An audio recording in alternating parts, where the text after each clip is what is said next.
This one wins on venue and not so much on the food.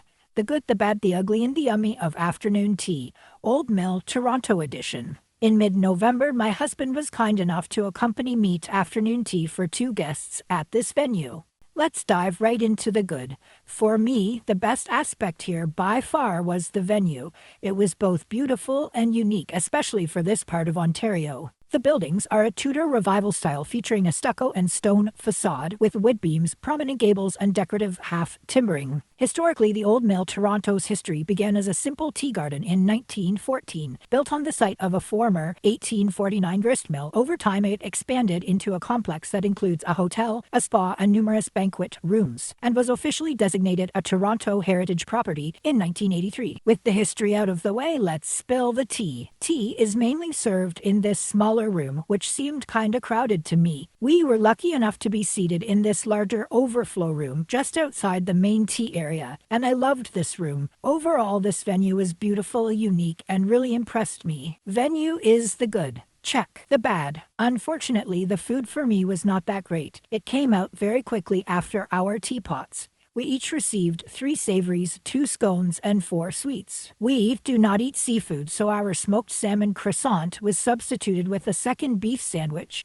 So we each had 2 beef sandwiches and 1 chicken salad sandwich. They had called us the day before to find out if we wanted double beef or double chicken as the salmon substitute. The bread on the chicken salad sandwich was not fresh, it was dried out, but the bun for the beef was fresh enough. I think there should have been more than 3 savory items at this price, at least 4 options, if not 5 items. And when someone doesn't want one of the items, it really should be substituted for something else besides a doubling up. Even serving those second beef on the croissant would have mixed things up a little bit. Even with less than fresh bread, I preferred the chicken salad, and my husband preferred the beef. This tier did not meet my expectations. We each got 2 scones, a plain scone and a cinnamon scone. The cinnamon scone was listed to have cranberries in it. It was not enough to have them listed. Our 4 total scones were served with 3 jams and 2 tiny portions of clotted cream. We had a raspberry jam, a strawberry jam, and a sour cherry jam. The cream tasted and appeared to be authentic clotted cream, even if it had a bit of an odd texture, probably from being piped out. It wasn't its usual luscious goodness, that's for sure. There was even a table card saying it was authentic clotted cream, but the quantity given was only enough to cover 1/2 scone. This was a pretty sad cream serving. We asked for butter in addition. I chose to eat the plain scone, but unfortunately it was very dense,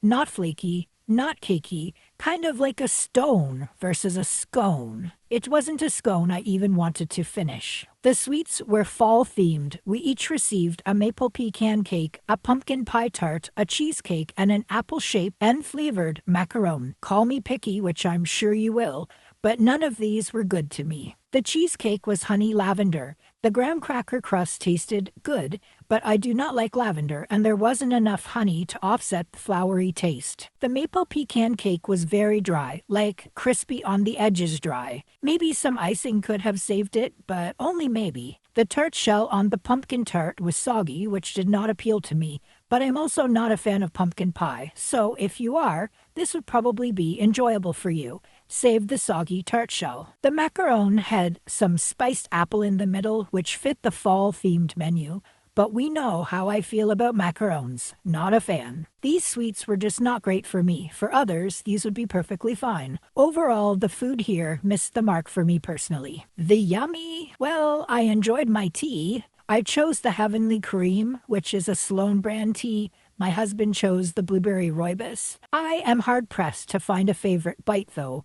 I guess the chicken salad filling was yummy as it had lots of flavors in it, but that's not saying much since the bread was stale on this item. The Old Mill serves afternoon tea daily, Thursday to Sunday, but at 3 p.m. only. This is a challenging time to drive into and out of Toronto, so you really have to plan accordingly if you're going to use Highway 401.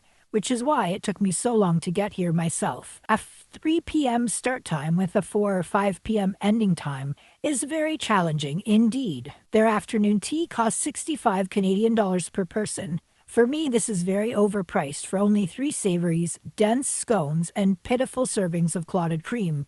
The Sunday brunch buffet was finishing as we arrived, and it looked quite nice. I see online that it costs $60 per person. I would say if you want to check out this very pretty and unique venue, you should attend brunch there instead of their afternoon tea. For me, my rating on this tea is 1.5, saved by the historic venue. But for the average person, this tea experience may be more like a 3 out of 5, but just not for this picky tea queen. Over to you. Have you been to the Old Mill for afternoon tea? Would you go? Share your impressions in the comments below and be sure to like this video to help boost its reach. Please and thank you.